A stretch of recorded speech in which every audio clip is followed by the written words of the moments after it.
কেয়া পায়েল একজন বাংলাদেশি অভিনেত্রী ও model. 11 March 1994 সালে সাভারের আশুলিয়ায় জন্মগ্রহণ করেন। খুব অল্প বয়স থেকেই তার কর্মজীবন শুরু হয়। কর্মজীবন শুরু করেন একজন মডেল হিসেবে। তিনি 2017 সালে এইচএসসি স্টুডেন্ট ছিল। তখন কেমব্রিয়ান স্কুলের বিজ্ঞাপন ফটোশ্যুটের মাধ্যমে যাত্রা শুরু করেছিল। 2018 সালে কয়েকটি বিজ্ঞাপনের সাথে কিছু মিউজিক রেকর্ডিংয়ের অংশ নেন কেয়া পায়েল। 2018 সালে মিনার রহমানের মিউজিক ভিডিওতে অভিনয় করতে দেখা যায় তাকে।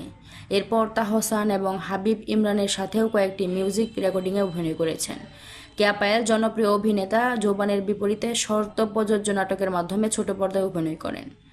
নাট্যজগতে এটিই ছিল কেয়া পায়েলের প্রথম কাজ। এরপর 2019 সাল থেকে বিভিন্ন নাটক এবং চলচ্চিত্রে অভিনয় করতে দেখা যায় কেয়া পায়েলকে।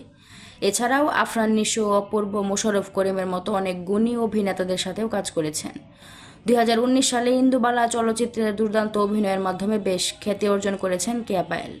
অভিনয়ের পাশাপাশি কেয়া পায়েলের সোশ্যাল মিডিয়াতেও খুবই জনপ্রিয়।